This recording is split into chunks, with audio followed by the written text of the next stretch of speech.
Hello po. Yes, hello ma'am. Magandang umaga po. Dr. Mariana po ito sa health Opo. center. Maaari ko po malaman kung sino kausap ko. Ilinyay po, Ilinyay. Update ko lang po kayo regarding dun sa mga resulta ng mga lab test na ginawa natin last week dito. Okay po. Lahat naman po ng mga test sa dugo ay normal ang resulta. Opo. Pero yung sa ihi po, nag-positive yung pregnancy test. Po, Alam niyo po kung buntis kayo. hindi ko po alam yan. Okay, sige, ganito na lang po ha.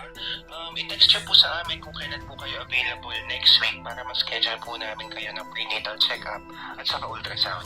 Ano yun, Elaine? Ano yung narinig namin? Buntis ka? Ha? So, ibig sabihin, totoong buntis ka. Totoo. May nakausap na doktor, narinig namin. O, ikaw magsabi. Anong doktor? Ikaw magsabi. Sumagot ka. Puro kayo away. Ano ba yun? Buntis ako eh. Parang siga pa siya. Buntis ako, Kuya Eric eh. Ay! This is Ilinyay ng pamilya! So, ngayong araw nga, may naisip na naman akong kalokohan. Naisip niyo ba yung naisip ko? Malamang hindi. So, yung naisip kong kalokohan ngayon ay ang pregnant prank. Siyempre, hindi maniniwala yung mga yan. Kailangan may pruweba ako na buntis ako. Familiar ba kayo dito? Hello? Yes, hello ma'am. Magandang umaga po. Dr. Mariana po ito sa health center. So, ayun yung gagamitin kong pruweba para mapaniwala ko sila. Set up na rin ako ng maliit na camera dun sa baba para naman mapaniwala ko na sila. Kaya wag na nating patagalin pa, kaya let's go mga kapatid! A few moments later.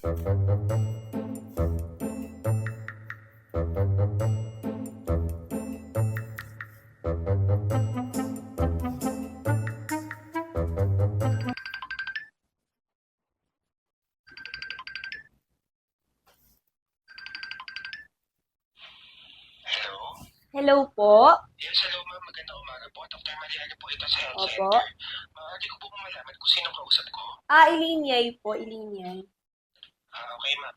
Update ko lang po kayo regarding dun sa mga resulta ng mga lab test na ginawa natin last week dito. Okay po. Lahat naman po ng mga test sa dugo ay normal ang resulta. Opo. Pero yung sa ihi po, nag-positive yung pregnancy test. Po, Alam niyo po kung buntis kayo. hindi ko po alam yan. Sige po. Pangkunan niyo po ba to? Opo. Okay, sige. Ganito na lang po ha. I-text niyo po sa amin kung kailan po kayo available next week para ma-schedule po namin kayo ng prenatal check-up at saka ultrasound. Okay po. Sige po. Yun lang po. Ano yun, Elaine? Ano yan? Buntis! Ano yun, Elaine? Ano yung narinig namin? Buntis ka? Ha? Puti. Tita, buntis. Kaya pala lagi kang ako dito, ha? Hmm. Ikaw ba yan? Buntis ka? Wala na po akong magagawa. Nandito na eh. Ay, Diyos ko po. Wala daw siya magagawa. Nandun na daw. Ano yan, Elaine? Hindi ka rin nagpatalo sa ating ina mo. Ha? Sino tatay niyan? Sino tatay? Yung ano ko, kababata ko. Kababata mo. Sino kababata yan? Pinapakilala mo lang dito si Bahaw na nandiligaw sa'yo. Sino kababata yan? So, ibig sabihin, totoong buntis ka. Totoo. Oh, paano gagawin yan? Gusto mo, sabi mo sa akin, gusto mo mag-artista. Oh, di ba? Gusto niya mag-artista eh. O, tapos ganyan ang ginawa. Nagpabuntis. Ano ba yun? O, ayan, sakto. Ano ba yun? O, ikaw magsabi. Ikaw magsabi. Nahuli namin. O, sabihin mo, sige ikaw. Ano naman Oh. ba yun? Boyfriend? Buti nga sana kung boyfriend lang. Eh, hindi eh. Mas malala. May nakausap na doktor, narinig namin. O, ikaw magsabi. Anong doktor? Ikaw magsabi. Sumagot ka. Puro kayo Sumagot ka. away. Ano ba yun? Buntis ako eh. Parang siga pa siya. Buntis ako, Kuya Eric eh. May prank yan.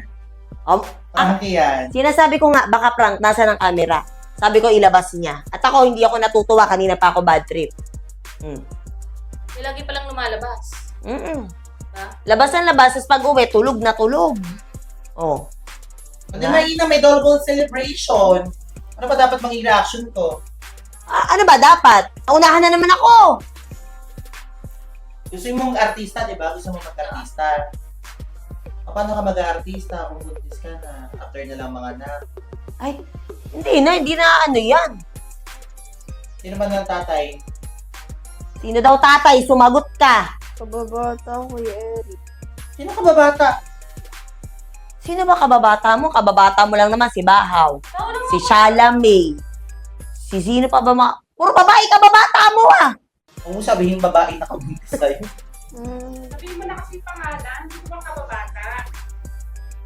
Eileen, Sino ba mga kababata mo? Si Christian? Sino pa? Sino? salita. Nagtitinda ate ng balot dos. Oh my God, si Yael? Tumawa pa. Ano nakakatawa? Ano nakakatawa doon? Prank yan. Kaya Prank. pala lagi umuuwi, may dalang balot! Kaya pala. Di ba prank? Tinatanong ko nga sa kanya, nagpa-prank ba siya? Nasaan ang camera? Ilabas mo. Pinapasakit mo na naman ang ulo ko. Sino si Yael daw? Eh, may asawa yun ah.